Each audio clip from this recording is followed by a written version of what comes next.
Okay, back on now, and just going to go through what my training plan is for today.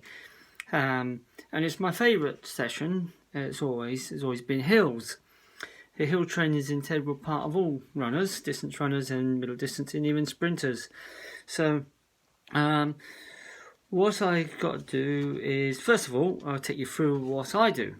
Now, I can't tell anyone else what they can do with their hill training or how they do hills and what kind of hills. Whether they be straight up, whether there's any bends in the hills, whether concave or convex hills. The idea is you've got a very good incline, and that's what really matters. Now, to start off with, I do hills week in, week out. It's my favourite training, but I don't do the same intensity all the time. And I work off my training diamond, which I spoke about in my previous video on the sports psychology. So what I do when I first start off, I develop a training plan, and for this particular example I'm using today is the goal target of a 5,000 meters on a track. So I got to fit my hill training around targeting 5,000 meters on the track, and the way I do it is develop it from the training diamond.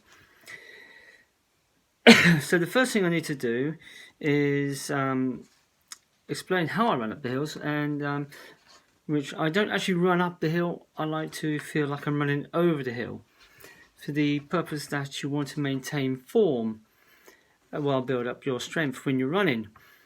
It's no point doing a hill session and you losing form and struggling, because the idea is to train, not strain.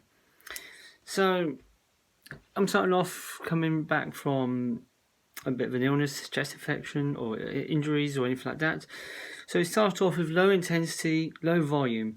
So today with the I've got the training diamond, and I start off with example.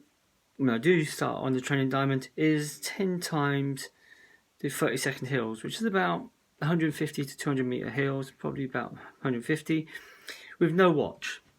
The idea is not to time it, the idea is not to blast it, the idea is just to run up comfortably and then have a jog down.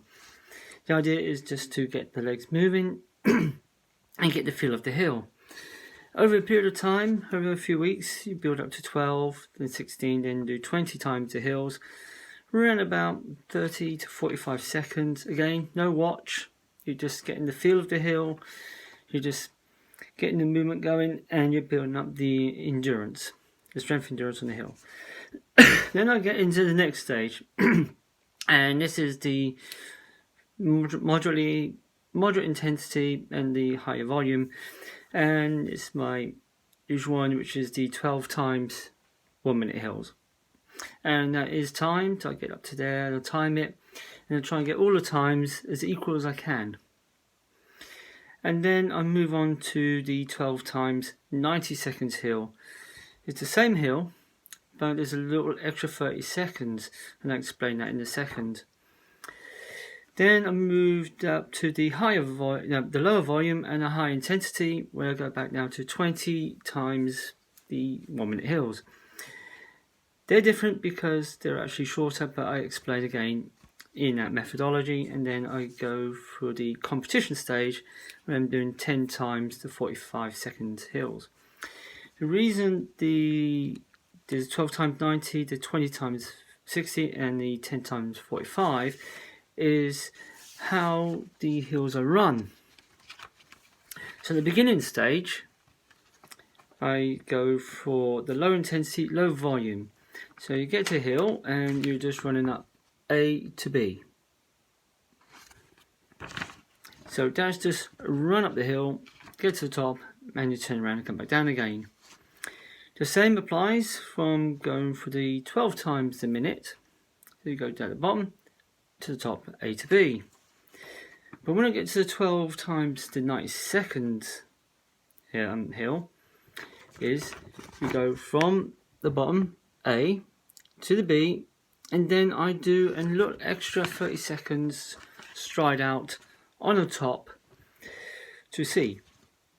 And there's a purpose. The reason for that is that when you're in competition, especially like in cross country or on the road, and you get to the top of a hill, you don't want to stop. You don't want to do the effort up the hill. The effort has to be over the hill.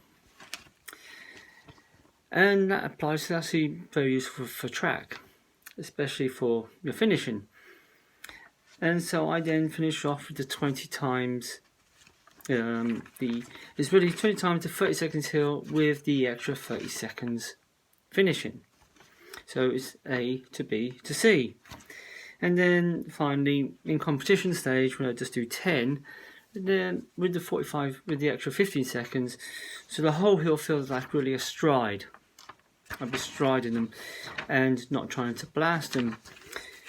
The whole purpose of training, the whole purpose is to get to a competition, is to compete. And on the track, with the hill training, you'll find that you've got the extra strength, the extra bit at the end, and that's where I do the ABC on the shorter hills. So we're going to get cracking on the hills tonight. So take care.